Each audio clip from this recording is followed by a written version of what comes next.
And we're live. What's up, guys?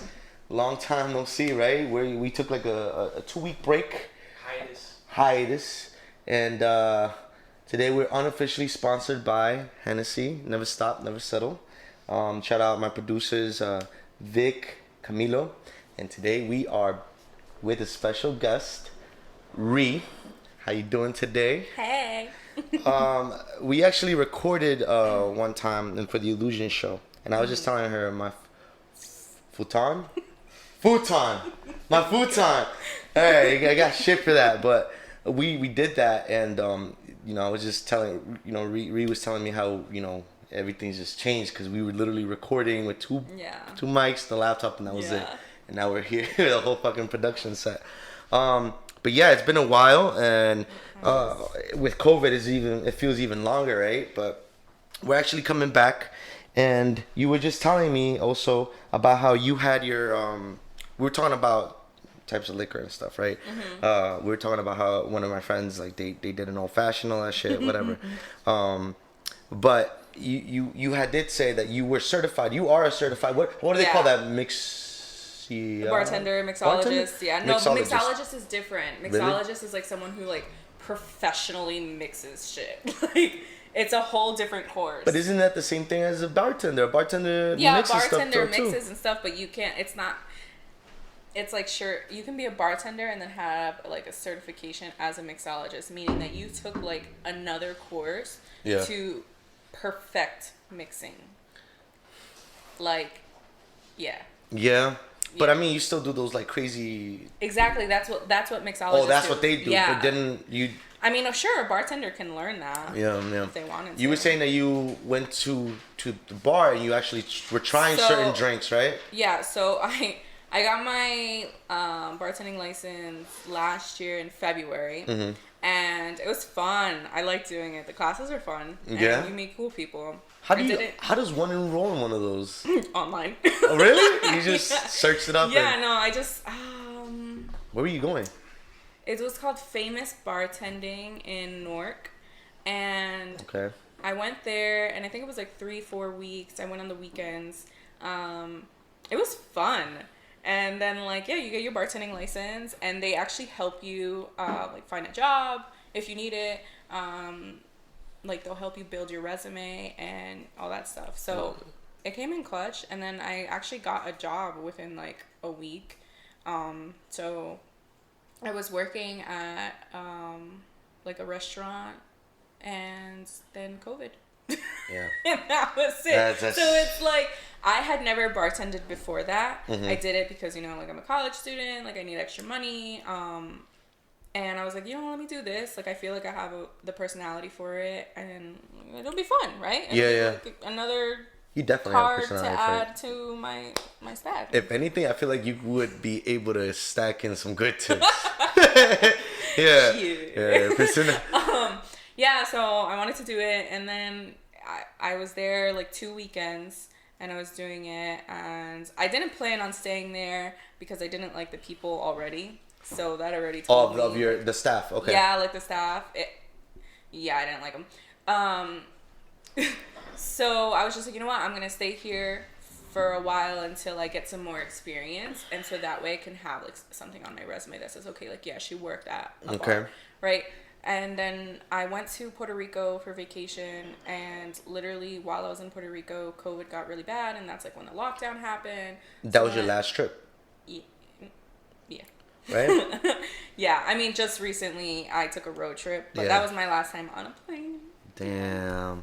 And especially with you, because I remember when we had that podcast, we talked about your travels and how you travel on a budget, and then of certain things of what to pick up, how to manage a trip, because you went to San Fran, right? How long you stayed there for? I was there for a week. All my trips are pretty much the week of spring break. So I try to like fit everything in that, and I love to travel. Now that I mean, a plane ticket is pretty cheap now, no? Or no, not anymore. I was not willing to get on a plane until I got vaccinated. And you did. And I got vaccinated. So how'd you? This girl's going to Puerto Rico.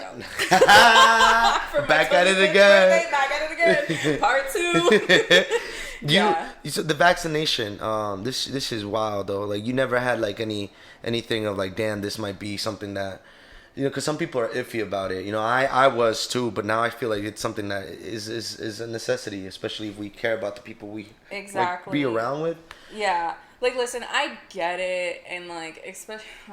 I don't know. Like, I think all of us had that mindset in the beginning of COVID. Like, we're all like conspiracy theorists and like, what was it? Oh, something about the celebrities and the celebrities injecting themselves with like the bleach and shit. No, something about kids, them injecting themselves with like the blood of the kids or something like that. Whoa, I don't know. You were in a deeper hole. Yo, I was like, and something like that's why COVID started. That's why only the celebrities are having it, because at the time it was what's his name, Forrest Gump. What's his name? Tom Hanks. Oh, no, I've heard about that shit. Yeah, like all those celebrities and stuff that were getting it, and people were like, "Yeah, it's because of this," and I'm like, "Huh?" Yeah. Yo, you guys are so far off. Like, I mean, what do I know? But people had time. That's why. Yeah, they had time. Encerrados in the house. They had time. And I get it. We do that with everything, like whatever. But and for a while, I was like, yeah, I don't think I'm gonna get the vaccine because, like, it's just sketchy. And I kept saying that to myself. But then I'm like, science, guys. Like, hello, it's the 2021. Gotcha. 2020 or whatever, and I don't know. How were you able to secure a vaccine? So I actually got my vaccine because I lied. No, just, well, kind of. You lied. I exaggerated the truth. Okay. You stretched it. I stretched the truth. I do technically work for warehouse healthcare. Okay. So. Oh, you do. I remember you call. It starts with an N. No, Siemens. Yeah, I don't know. So. Yeah. I do technically work for that, so I checked all the boxes. I checked all the boxes. They're like, and on that list was like IT communications. I technically work for communications. Like, I'm an administrative assistant, and I do help with like technical work. So I'm gonna check the box. You secure the check the box. You went to where? To Atlantic Health Sears, where Sears used to be. Bro, like they tell me go to Sears, and I don't want to spread fake news, but apparently, if you go to Sears early in the morning, yes, you sign yourself up and you just wait. I'm not guaranteeing that they're gonna vaccinate you right there and then, but for the people that I've known, they've gone there and they've gotten a shot that same day. Yes, and it's because people who do who don't show up. Really? To their appointment. They do no shows. Who would the? Yeah, so it's like for something that important, I would be like, why? God. That baffles me. Like, who's not gonna show up to that? Something important. I mean, you never know. Someone might not be able to get there, like on a ride, But, yeah. So I know one of my coworkers did it, and he came. And when I was waiting to get the notification that I can schedule mine, he came in and he's like, "Yeah, I just got my vaccine." I'm like, "What?" Oh, really? That was your. How? And he was like, "Is he young? No, he's older, and okay. I mean, not old, but like his 40s, and. He's like, yeah, I just went there like at 5:00 in the morning, and I put my name on the list, and like, they were like, okay, if we have like a no call and we have extra at the end of the day, we'll call you, and you just have to be here within 15 minutes. And he's like, okay, so he got it. That's how you followed on. Yeah, so I didn't do that. I actually got my notification saying that, okay, you can schedule the vaccine. So they sent you to that spot. Yeah, and so I did it like that, and I'm glad that my mom was able to get it the same week. My dad was able to get it the same week. So now we're just waiting on my grandmother to get it. Word. Oh, wow. She's the priority, though. Yeah, well, no. She could have scheduled it, but she's, 85 years old, and when you go there, it's like you have to wait in the line, and then you have to walk, like, in the, the lines, like the zigzag lines. Yeah. You have to go through a bunch of steps, and she's she can't see from one eye, and she's just old. So it was just a lot. Gotcha. So she was like, listen, I'd rather just wait until I can get an appointment, like at a CVS or something. Yeah. Just walk in and get it. So that's what we're doing. That's concerning. Does she live with you, your grandma? Yes. Oh, good thing, yo. That's why during the pandemic, like, my entire family was just so cautious. Really? Yeah, like... You can't honestly go out, none of that. I mean, yeah, we did, but we were very aware of our surroundings. And I'm not going to lie, especially in the summer, like, we got ahead of ourselves, and, like, it's warm outside. Like, you want to be out. But at the end of it, like, whenever I'd come home, I'd, like, keep myself in my room. I would not go upstairs and see my grandmother because she has a room upstairs. And, yeah, I just limited the time I could spend with her because she has a small room. Yeah. And I don't want to go in there knowing that I'm going to the grocery store, that I'm going to work, and, like, all that stuff. So were you able to get, like, work from home, or did you have to go in? For a time, I was able to work from home. So we were working from home for maybe like 2 months, 2.5 months. And then they were like, listen, like, we need you guys to start coming back. So we started coming back every other day. Okay. So it's me and 2 other ladies in my department. And one is our supervisor. So she could technically come whenever the hell she wanted. And us, we had to, like, go back and forth, right? Yeah. Like, every other day. So we're doing the same kind of flow right now. So I'm at home 2 days a week, and then it's wild that it's been almost a year when everything started to shut down. It's been a year. It's been a year, right? It's been a year. Yeah, it's crazy, and I was just thinking about that the other day. I'm like, holy shit! Like, it feels like so long. Mm-hmm. Like, we basically had a year that didn't exist. It didn't exist. That's what it feels like. Mm-hmm. Like, it got robbed. Like, when people, like, when I go to write, like, the date, and I know this happens every year when it changes, but, like, still, I'm like 2020 because I'm like, I didn't have 2020. Yeah, what the fuck happened Where in did it 2020? go? Like, yeah, no, it's insane. And we were just talking about, though, like, so the thing about older people, right? You thank God you had your grandmother there. I was fortunate enough to have my grandmother as well. We were also precautious in my household. The thing, though, was we were talking about the effects of Rona off cameras. We're talking about the effects of Rona with young kids, right? So one thing that did bother me was at first I was jealous because I'm like, fucking shit. My little sister, she's 10 now. She's gonna be 10. Damn, don't want to fuck it up, but she's not gonna see this. But still, she's gonna be 10. She was born 2010, so she's gonna be 11. Jeez. All right. Thing is, I would be jealous. I'm like, damn, this little fool just gonna be have homeschool basically. I'm like, damn, I would have loved doing that shit. Like, that would have been crazy if I were in high school though. But then you think back, and I would see her always just being on the freaking laptop, just doing the questions, and it's like, I never really thought of how the effects were, right?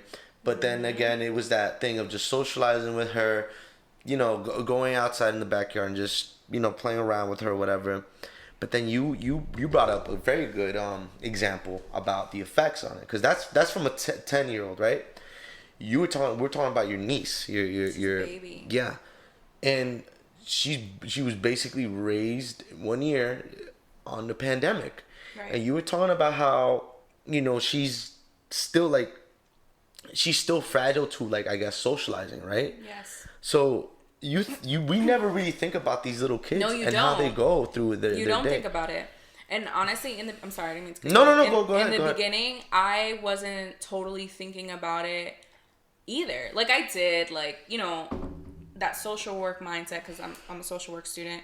So you're like, wow, like, these kids are gonna have to be homeschooled. Like, what if they have abusive families or live in an abusive household? Wow. And you're like, I didn't even think about that, yo. I didn't even think about that. That was the first thing that I thought about. Was like, oh my gosh, like, and not just kids, but even, like, like, if your partner is abusive, whether it's male or female, like, now you're stuck in the house with this person. Like, some people, their work or in school is their only escape. So, sorry, I'll go back. And then as time went by, and I have a niece that's 9, and I have a niece that's now 2, and as time went by, I was like, this is so sad. Not only is she taken away from her friends at school, the 9-year-old, but not only that, she can't see her cousins. She can't see, like, even, like, the friends in the neighborhood because everyone's terrified. And not only that, my niece, the 9-year-old, she has asthma. So we're scared. Oh, yeah. You know, and she was always getting sick because of her asthma. So we were like, you know, we have to keep her with us, and that's it. And you just kind of watched she's still goofy, and she's still Bella, and, you know, like, she's still herself. But at the same time, it's not the same. Yeah. Something's different. And then with the baby, you know, she's 2 now, I just started to think of that because me and my sister both just started to really notice how antisocial she is. And oh man. Yeah. Usually the little kid, I mean, there's always that one kid that's going to be a little bit antisocial, but usually little kids, they like to just play around with others. And comparison to Bella, when Bella was like a baby, she was super like, I want to be my friend. Like, like she like wanted to be with everybody.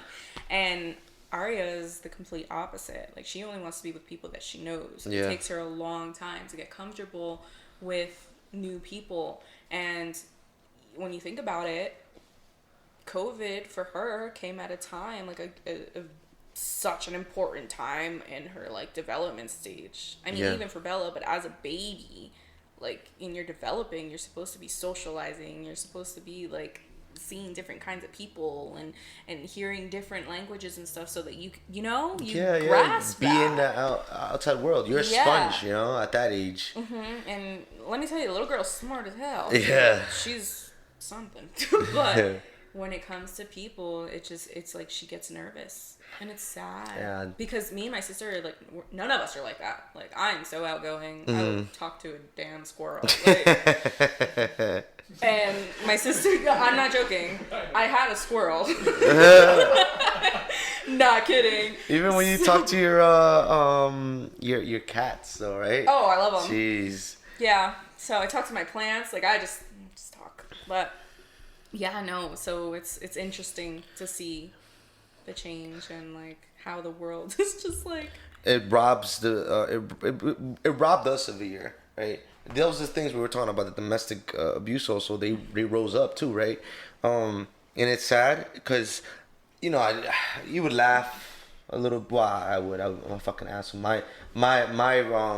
My process of thought of seeing what's funny is kind of twisted. Okay. But I remember seeing a freaking video one time surfacing around IG, and it was about how a kid who's literally like, he's doing his work, and out of nowhere you hear his freaking mom yelling at the other older brother and whatever. And I'm like, and I shared it to my sister. I'm like, yo, this is something. He's like, thank God we're not at school because this is something mom would do, or whatever. Right. So that was funny. But now, you know, thinking back to that and saying about the abusive, you say, damn, what was this kid actually, you know, going through?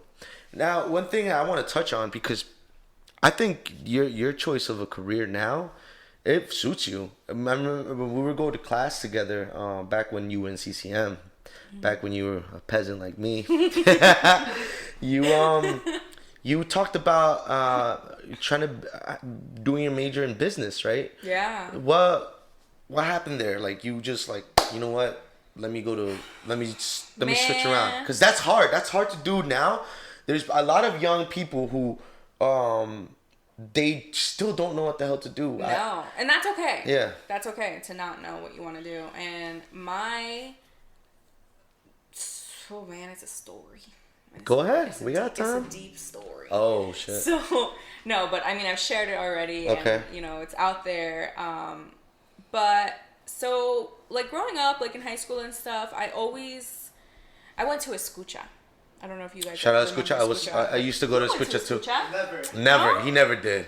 Camilo, let me make that clear. Camilo got invited, but he would never go because he was that of an outcast. He was too good for us. Yeah, whatever. Right. I went. It was a love-hate relationship with Eddie. I love Eddie. You know, he used to. He's the mentor of Dover, grind my gears. Yeah. Oh yeah.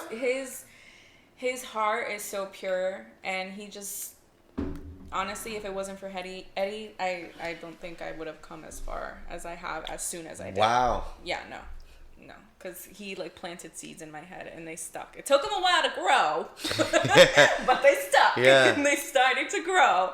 But yeah, so I always thought about going down like, you know, the counseling route. I always said, I'm like, maybe I want to be a guidance counselor, because, you know, when you're in escucha, you have to do like those placement things, you know.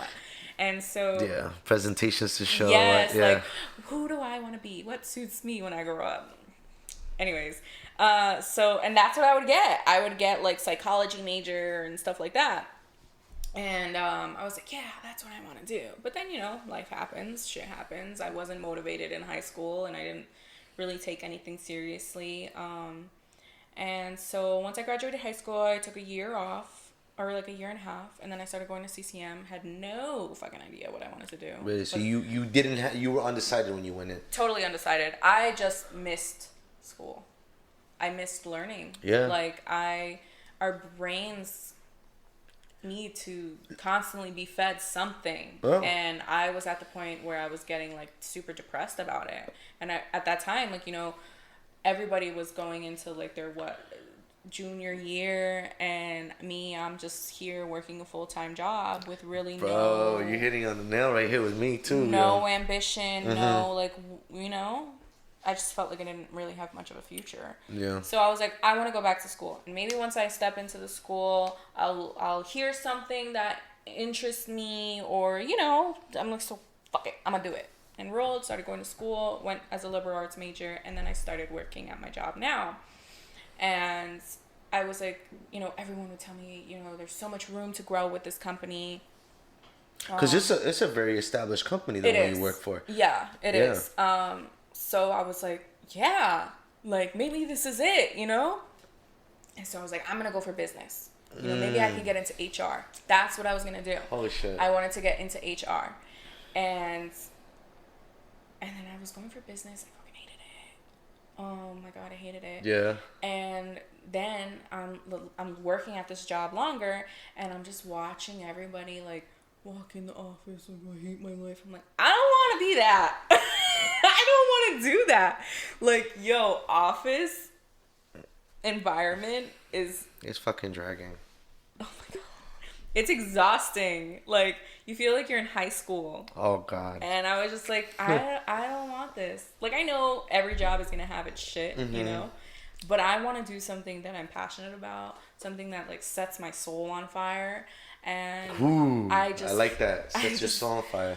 I hadn't found that in business, and I knew I wasn't going to find that in business. And so then came another kind of like downward spiral where I was like depressed. I'm like, really? This isn't what I want to do, and, you know, just that bullshit. And at the time, I was in a relationship with somebody who wasn't the most faithful person out there. Say names, Renee. Say names. Expose them. Not from here. Okay. So you had a shitty relationship. I had a shitty relationship, and I was involved with him for maybe like 2.5 years. And at the end of it, I actually was diagnosed for the first time with an STD. Okay. Wow, Renee. So because of that, I was like, it was like a fucking smack in the face. So one, my man's cheating on me. Two, wait, is that how you found out? I mean, I knew, you know, but like, it's always that like denial, like, no. And then bam, here and comes. then I went to my gynecologist because I was like having symptoms, and I was like, I got checked and everything, and it came back. I was positive for HSV, which is genital herpes, and chlamydia. Wow. And I was like, what the fuck? I was like, you motherfucker. Like, I wanted to be yo. Yeah. Yeah. Because you could take care of yourself what you want. It just takes that one person to fuck you up. Exactly. And so it was just a mix of emotions, man. It was like anger with him, anger with that turned into anger with myself, because I'm like, que pendeja, I didn't protect my body, I should have listened to my intuition. Like, I was mad at myself when, I don't know, like, the anger for him disappeared, and it all just turned back at me, and so I fell into like this really deep depression. Wow, really? What year was this going on? Like 2018. Holy shit! Yeah, this was like 2018. So fell into this really dark hole, and I just knew that I couldn't let it end there. Like. I was laying in bed, and first of all, I live in a basement, so it's already dark and depressing. Yeah. And, my sister would always come down and, like, check on me and be like, hey, like, let's go outside. Let's get some air. And I'm like, no. Like, I don't want to. I don't want the world to see me. Like, y'all know that herpes has one of the only stigma on it. Like, it's like, come on.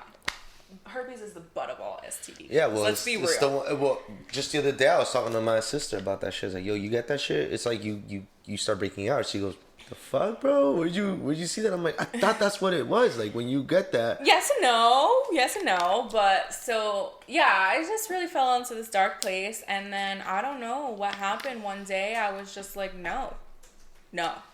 This isn't my life. This isn't what my life is going to be. This isn't what's going to kill me or ruin my life. Yeah, define you. It's not what's going to define me, and I'm not going to let it. So I literally, I remember the day like it's yesterday, I rolled over, I grabbed my laptop, and I'm sitting there, I'm like, what do I type into Google? What do I search up? So I searched up, I think it was like life after herpes diagnosis. And I looked that up. And one of the first things that popped up was this TED Talk by this girl named Emma Dawson. And it was her talking about her diagnosis and just gave a bunch of information about the STD itself and how she kind of just rose above it and didn't let it define her either. And I was so inspired. Like, from that point, I just wanted to share all of it with everybody. Like, I wanted to just tell it to anybody who would listen. Until then I did. Yeah. And then I started talking about it. And, yeah, that's basically what got me into it. And, yeah, I was like, you know what? This just works out perfectly.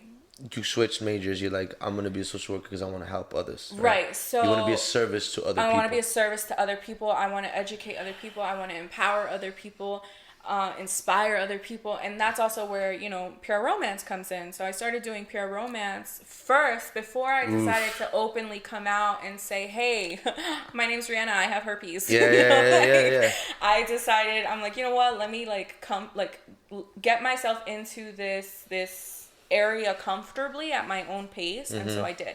So I used to have pure romance parties. I don't know if you guys looked at my page or like. Oh no, yeah.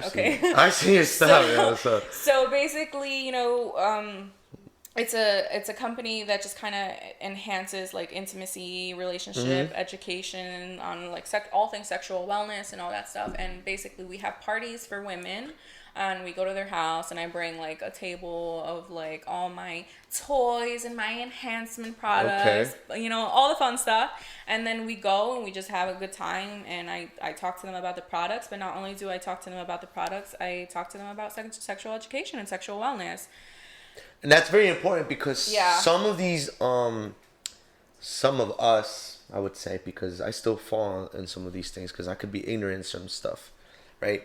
We think we know because of the shit we've learned, like 10 years ago in freaking Family Life? I think that's what it's called, right? That's all bullshit. Oh, man. Family Life, they would just plug. It was sad. Now that I think about it, they would fucking roll in, rest in peace, Mr. Trojan. But he would roll in a freaking... projector? No, not even the projector, the freaking TV. The glass TV. And just plug in the cassette. And just play it. Yeah. And that would be like, yo, what the hell? So now that you're thinking about it, we're learning about shit that people were learning back in the 90s. Yeah. So we practically don't know really We don't know shit. anything. We just know that wear a condom if you don't want to get pregnant and to stay away from HIV. Or don't have sex. That's the other one. Don't have sex. Wait till marriage. Boo! The crowd's booing right here. Yeah, no, but it's so serious. Like after all of that happened, and once I really started to kind of just dive into it and get more into it, I had a communications class at CCM, and did you have to take communications class? Where you have to get up, like public speaking, basically. So public speaking. Who do you have? Crespo Neely. Yes. Okay. But I don't know if I had you. He was fun. No, I didn't have you. Yo, I have a crazy story about him. Oh, yeah. We'll share it, but he's questionable. You think he's questionable? Yeah. All right, then let me just break this fucking story right now. Okay, let's go. Chisme. Oh shit, sorry. Right. So, Chris Manili, he's a very cool dude. Yeah. Very cool dude. Kind of off though, but one day there was this one girl. She was kind of racist. Yes, he was racist because he gave us a topic to he made us look for topics to talk about. Right. This one particular student, she decides to go on a topic about why we should increase border security, this, that, and the third. This is during the rise of Trump, right? Well, actually, I think we had Trump already as president.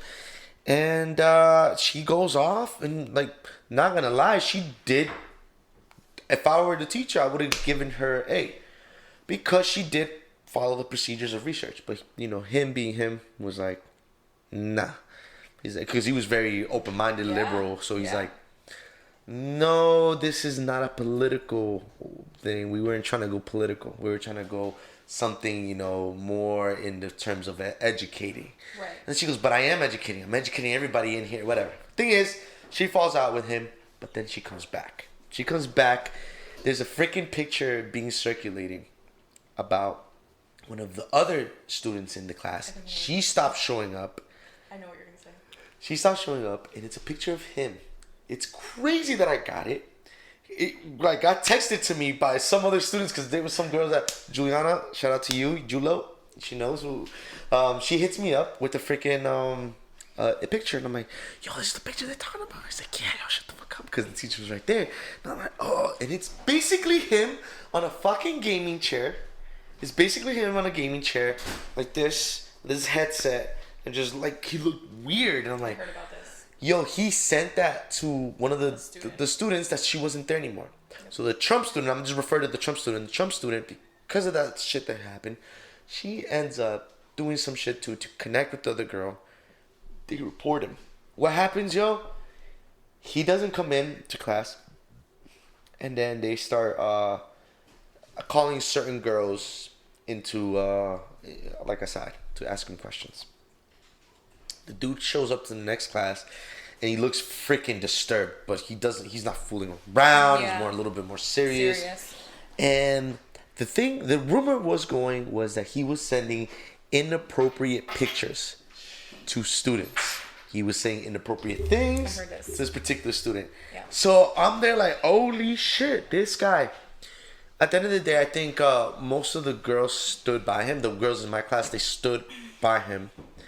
And they didn't, because he's like, oh, he never did that to me. He was never like that to me. Right. So the dude, I guess he ended up giving us, I got the freaking grade. I'm not gonna be cocky. I'm gonna say, I think I could be pretty good as a talk up in the front. That's not a problem for me. I was just it's like butter to me.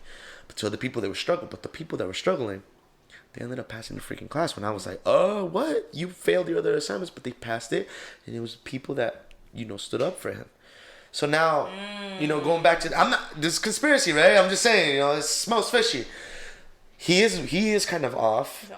But what the fuck does a professor have, be sending? I think there's a certain limitations, right? There is a limitation. And so on that topic, I heard about that. We used to talk so much shit in that class. Really? Yes. About him or just in general? In general. And shit just goes around. And I was never used to that because I always went to school at night. And by the time you have night classes, people are like, yeah, they were so tired. Yo, but something about speech fundamentals. It was that it was class. Turn. There were people who were like, yeah, for real. Yo, you learned about shit that you're like, what? And not only that, what I died laughter, and this kind of goes back to what we were talking about before, but when I did my speech on sex education, Whoa, was this during the time that he was getting framed for this? I think so. Holy shit. Yeah, so I did it. So did you do it on purpose or just something that you just wanted to do? Okay. I didn't know about it at that time. I started to learn about it after, and I'll tell you how. So I had I think the first one, it was like, first you have to do a narrative, then you have to do a research educational, the educational, and then it was a persuasive. Yes. Right? Oh my god, how you remember that? Like, okay. Because my things were strategic. Okay. So I think the narrative, I think that one I actually just bullshitted. And then the educational, I did it on sex education. And then the persuasive, I did it on sex education, and I said, hey, listen, my name is Reanna, and I know all of this stuff because I have HSV. I said it. In front of the whole class. Yo, it was so was that, scary. did you feel liberated in a way? Because that's something that, I'm not gonna lie, if it were me, if I had an STD, I think I'd be like going to that dark hole you went into. Yeah. I would not even feel a peep. Is that fucked up? No, it's not. Everyone handles their shit differently, and that's okay. You know, like, that's totally fine. Like, I'm not gonna sit here and say, oh, hey guys, if you were diagnosed with genital herpes, you should just come out and talk about it. No. You know, some people are more private, some people are like, that's just how they are, and that's fine. Me, the way you just wanted to educate. Exactly. The way I am, I want, like we said, I want to be a service to other people. Yeah. I want to help and educate and inspire and empower, especially women, like, you know. Can I ask you something? Yeah. Because I know in the podcast that we recorded, you were talking about women empowerment, and you were also talking about in terms of brujeria. Not brujeria as doing enchantments of people, like the people they think of, these dark magic. No, but as a witch that is a woman's, like, really superpower that they have. Yeah. So was that something that you've learned along the way through your journey with your STD, or was it before that? So that was before. Oh yeah.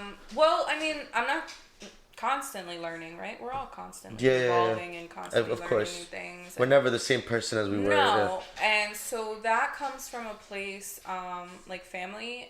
My uncle practiced. May he rest in peace. He passed away in August. Rest in peace. So that comes from there, from Mexico. Oh, okay. That's what I was gonna say. I'm like, wait, is it from the mom's side, dad's side? Okay. Yeah, my dad's. And so me and my sister have always kind of been connected to that world, spirituality. Yeah, gotcha. All of that. I see dead people. Oh my god, yo. Who's next to you right now, yo? Yeah, so that comes from that, but it definitely helped me, you know, like it definitely helped me heal and become who I am today. I think a lot of things helped me, you know, like my support system, my God gifted me with this courage to speak on things. I feel like, you know. I feel like it's not that you don't have a filter, because I feel like you could be cautious of what you say, but you don't let that prevent you from speaking. Right. You know? Like, if I feel like something needs to be said, that something's going to be said. Gotcha. And I'm gonna say it loud enough to be heard.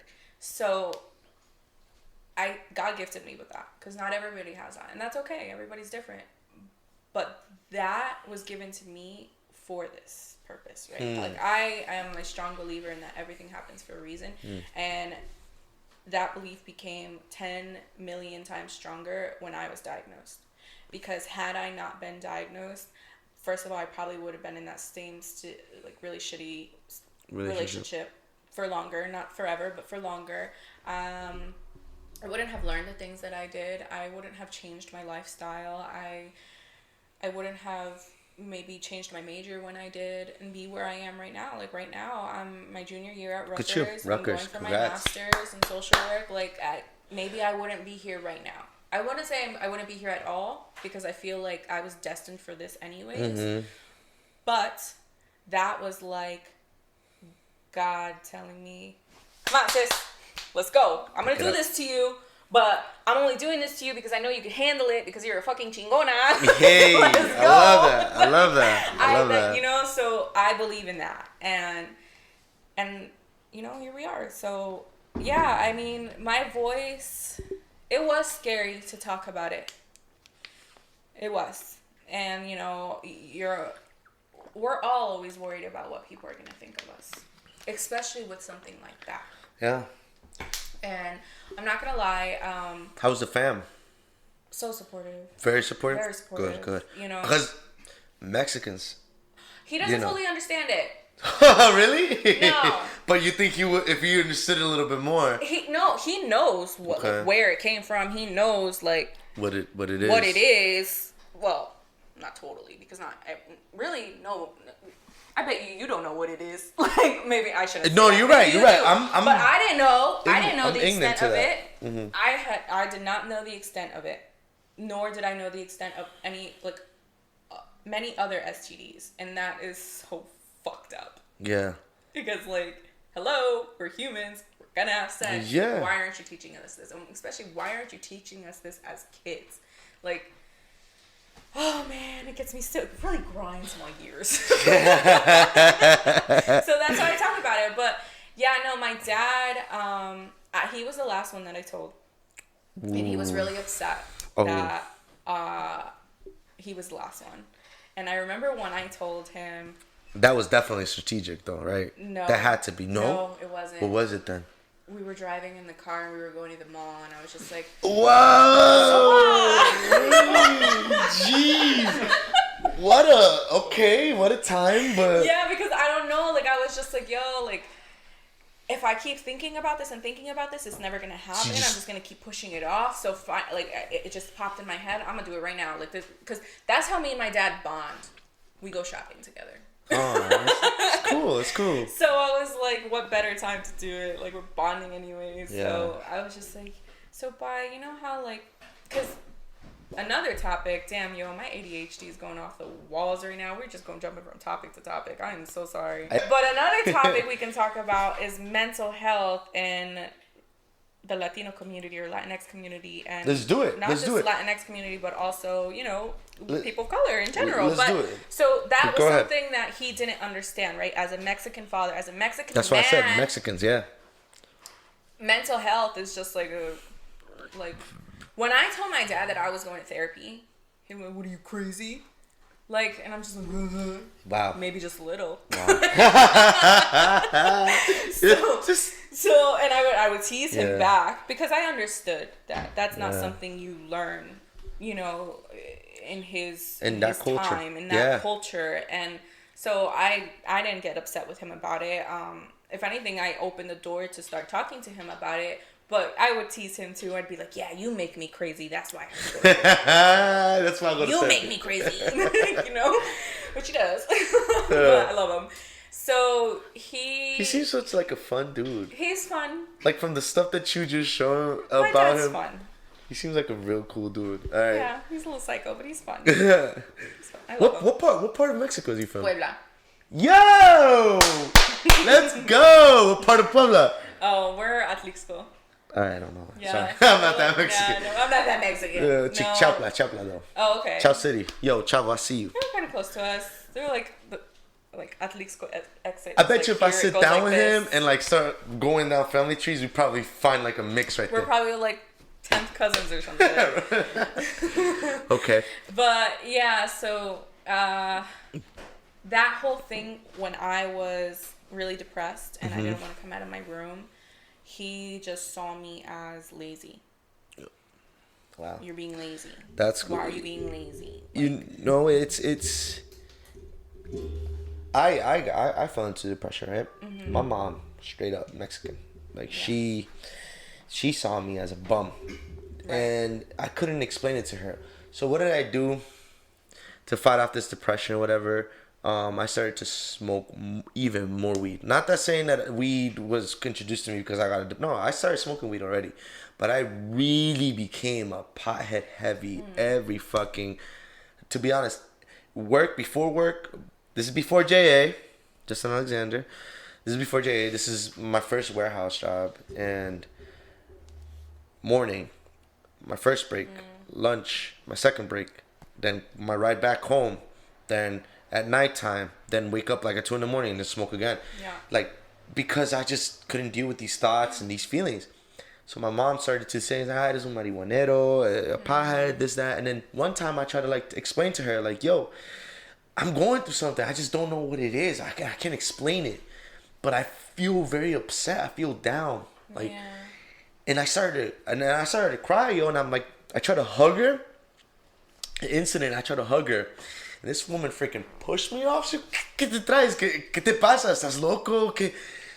Esa marihuana te tiene ilusionado. So I feel even more like shit. Yeah. And that's when I started to seek help. At that young age, I remember they freaking sent me to Sage in Parsippany. Okay. And then I started to like get into different things. And then I started going through that process of trying to get a therapist.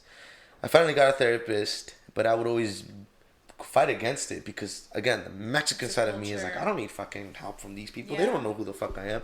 And I would always fight against it. So I understand completely 100% about that thing where your dad says that you were a bum.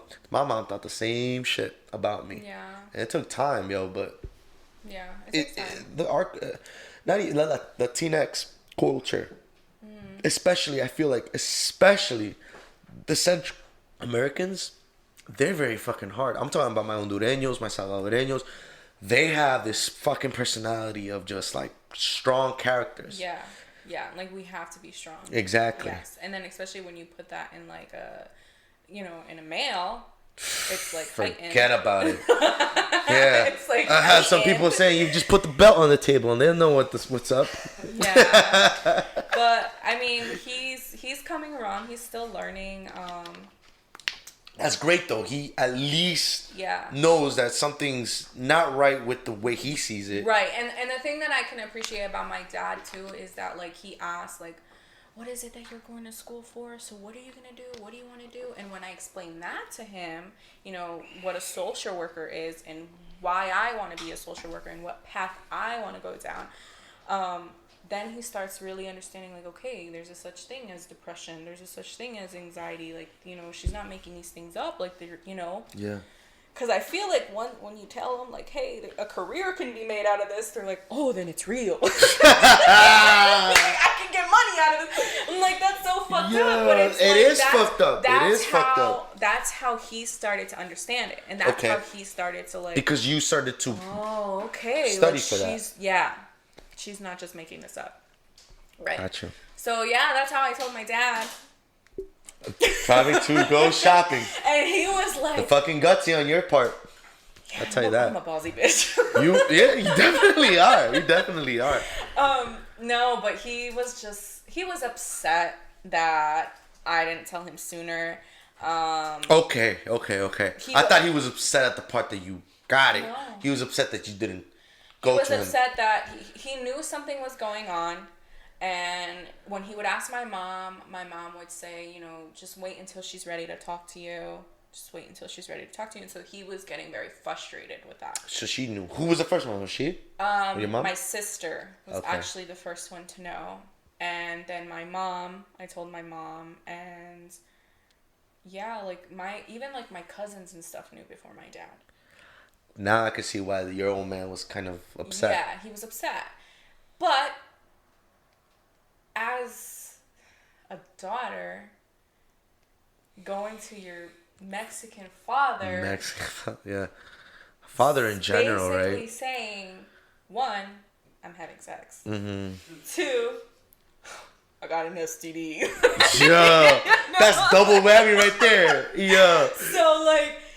Yeah, it was a lot, and I was like, I'm not ready to do this, and I totally understand why he was upset. He had every right to be, upset and hurt, but ultimately, something that heavy has to be done on your own time, period. I had to handle it first. Mm-hmm. And honestly, I didn't even confront my ex about it until I like processed it. I was just like not talking to him and giving him dirty ass looks and like just like, and he was just, what the fuck? Yeah, like what's wrong with her? You know, like what's wrong with her? And like, yeah, like what's up her ass now? I'm like, and I just wasn't ready to talk about it, and then I finally did. And denial, but it is what it is. And you know, I'll tell you, this career path that you're choosing, right, is to be service of people. Social work is not something easy. You know, I was running down the numbers. Shout out Juliana, my girl. She's going to social work. Yeah, she's finally gonna go to Rutgers actually for her master's. So she tells me though that this career is not to really make money. It's not. No, it's not. It's more about that you really care about it. This is something you have to, like you said, fire in your soul. Right. And now I'm starting to backtrack because she starts telling me, and you probably already know about this, that there's so much regulations of the actual change you can do on a person's life, especially the people you start treating. Yes. And it's like, what? So then if I'm going to be a social worker and I can't really put my hands on 100%, the fuck? So it's very interesting that you bring this up because this has been a hot topic. For like this past week. I don't know, maybe you brought it up because you saw the same thing that I saw. It was this girl on Instagram. Her handle is social workers can kiss my ass. she's an MSW though. She has social. Okay. Yes. And she did this entire post of how social workers contribute to policing, and it's totally true. Everything she said was true. It's there's so many. Go ahead. I'm just gonna grab it, and I came across it because one of the girls that I have class with shared it in our group chat, and she was like, "This is so upsetting. Like, this isn't what I want to be walking into. Is this really what I'm about to walk into?" And I'm like, "Sis, yeah, we lived in a fucked up world and we live in a fucked up country. Yes, we might want to make a difference. We might want to go out there with, you know, this belief that we will make a difference right away or in our lifetime, but that's not true. Yeah, that's what bums me out. It's systems within systems. It's disheartening. You know, even talking to your, I don't know if you're still cool. I don't know, this like your best friend, Cynthia. Oh, yeah. That's when I did a podcast with her, she had told me that maybe social work wasn't what she really wanted to do at the end because she started to work alongside with DIFUS, right? Yeah. She started realizing how twisted the system was. So she had told me, like, yo, this is a hard path. It's a hard career. It's not for the faint of heart. Exactly. And that's my thing. Because I thought, I'm delusional. I thought, here I am, I'm going to be a social worker, and any fucking case that comes on my desk, I'm going to give it 100%, and I'm going to do what I can to make these... It's not that easy. And it's not. The regulations come. So now here I am. I just made up... The last episode we made up was about how, you know, I'm practically committed to the company. I'm working now at the bridal company. You're talking like, what? Are you selling wedding dresses? I don't know, just the way you said it. Yeah, we were selling wedding dresses. Yo, book your next wedding dress with Justin Alexander. JustinAlexander.com. Use code iLujion. No, I'm kidding. I'm kidding. You will get your ass fired. I started to really think and like starting like fuck, like where do I stand? You know, like the owner of the company used to always like go on me saying, social work, you're not gonna make money from that, man. Go to business. And here you are telling me that you were in business because Siemens, or how's it? Siemens, right? Uh-huh. Was telling you it was a promising career, you can grow here. Uh-huh. And then you start noticing the people around you like, God damn, I don't want to do this. Bro, today, these guys saw me in the parking lot. They were like, yo, how was work? How was work, Lou? And I'm like, bro, it's something about a human, and I think it's healthy that a human can stand hours of just being in front of a fucking computer. You get fried. Your brain gets fried. Yes. Even though you're not doing fucking like physical work, your mind is... That was another thing too that my dad did not understand. Like I would come home from work, first of all, sitting at a computer for 8 hours working, and then having to go to school and sitting at another computer for God knows how many hours. And I would just come home and I'd be so tired, and he'd be like, I'm like, oh, I'm so tired. You're tired from what? What do? You sit at a desk all day. And that's I'm so like, Mexican. That's so Mexican. You have no idea, sir. That shit is exhausting. Sorry. It's no, you get fried. You get fried. But, unfortunately, Hennessy only paid for an hour of this podcast. And when we could go on for hours, to be honest. We really could. But I'm very thankful that you opened up about this. I didn't know about this about you. Opening up with me too. 2018, we recorded a podcast in 2018, 2017. I don't remember when. It happened before. It was happened. Like in spring that week. It definitely was. It definitely was. And because that happened to me in July. Wow, yo. Yeah. Well, I'm thankful for the fact that you shared your story. I hope some of our viewers really hear about this because it is true. Stuff. We do not know 100% of sexual education. No. So please make sure. But it's taking off on social media. Sexual educators are really starting to put themselves out there. Real quick. Pure Romance, independently owned. Or is this something that you started? It's a company, all right? It's a company itself, and then I just became a consultant with them. Let me go rapid fire questions right now, because I know I messaged you on Twitter one time. Oh my God, rapid fire! Oh my God, I'm scared. I asked you crazy questions. Okay. So I'm do myths, and you just bust them, okay? Or you confirm them. Okay, I'll try. Oh my God, no. Okay. Sure. If your partner is not on the same sexual pattern as you, does that relationship doomed to fail? Yes or no? No. Okay. Does size matter? No. Can you elaborate? Okay. For both of those questions, if you have a partner that's willing and open-minded to try new things, it could work. Oh. It could work. Okay. Is it better for when you having intercourse to include toys into the play, For me personally, yes. But to each your own. To each your own. Okay. What is the most safest lubricant out there to use nowadays? Water-based lubricant. Yeah, if you can get one that's pH balanced, sure, but water-based lubricant, I think. And I sell the best lubricants, so just like me, hit me up. Hit up. What's your IG handle for Sex Ed Talk with an underscore. Sex Ed Talk _ follow on IG. Go ahead and give your freaking handle for IG, Rin, because at the end of the day, this girl will post. You do post stuff. I know you say you take it off. But you do be saying some good stuff. I do post as much as I can, but homegirl's got a lot of shit going on. I'm trying. Yeah, I feel you. But go ahead, what the viewers can go and follow you at. Yeah, so you can follow me at Sex Ed Talk _ and then my personal page is Diosa with a period between the I and Diosa, the O. You switched it too, though. I did switch it too.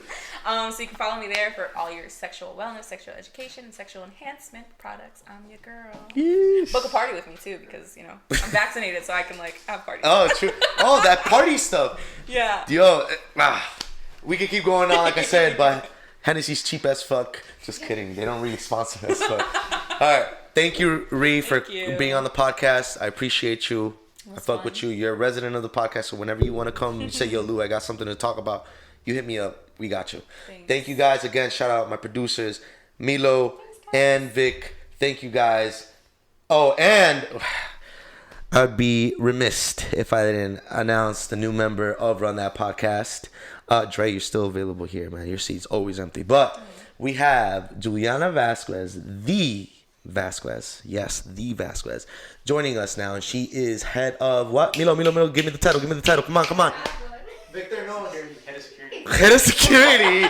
That's Edwin over there. Yo, shout out my NJ Plumbers. But, no, she does the vlogs now for us, and we appreciate you. Thank you for joining the RTP. All right. Thank you, guys.